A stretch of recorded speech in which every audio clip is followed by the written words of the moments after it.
Welcome to the Dowden Podcast. I'm your host, the official CRG, and today I want to talk about Mark Zuckerberg's speech about the upcoming changes for Meta and what we can expect to see in the near future. But before we get started, make sure to leave a like and subscribe down below. That way you don't miss any weekly episodes and posts. You can find video of this episode strictly on YouTube, but the audio everywhere else.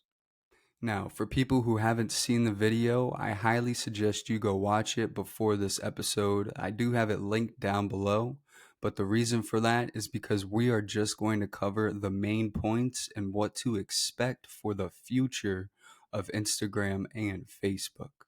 But for the people who have seen it, then you could say that this is a big surprise because not only did Zuckerberg come out and admit to things that, let's be honest, we already knew, but he made sure to stand his ground about freedom of speech, which is slowly going away on other platforms.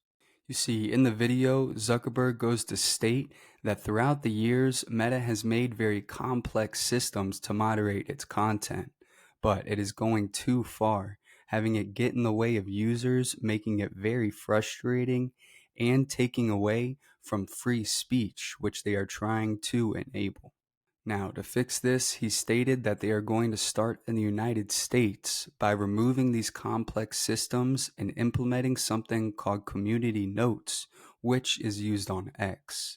And with community notes, you get together as the community, which is us, to judge if content is misleading and needs to be taken down or not. Zuckerberg also went on to explain that in December of 2024, they removed millions of content every single day, having 1 to 2 out of every 10 actions be a mistake, meaning they removed content that did not violate policies, which they are now removing and getting rid of certain topic restrictions and focusing on high violation posts. They're also going to rely on the community to report content before they just go ahead and take it down, giving the people a voice on what they do and do not want to see.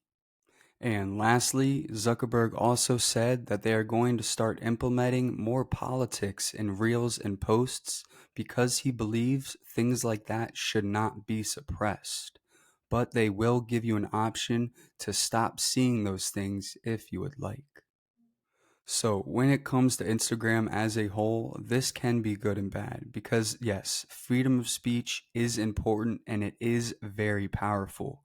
And I do believe every single human has the right to freedom of speech. But like Zuckerberg said, with freedom of speech comes the good, the bad, and the ugly. And in order to have real freedom of speech, you need to have little to no suppression. And that's what he's striving to do. But yes, to answer some questions, more controversial topics will be popping up on your feed. Same thing with political and even inappropriate ones because they're giving more people freedom to do what they want and choose to what they want to post online. But with that said, today's quote is by Martin Luther King. He once said, "Our lives begin to end the day we become silent about things that matter." I appreciate you tuning in. You can follow us on YouTube, Spotify, and Apple Podcasts. And this is the Dowden Podcasts.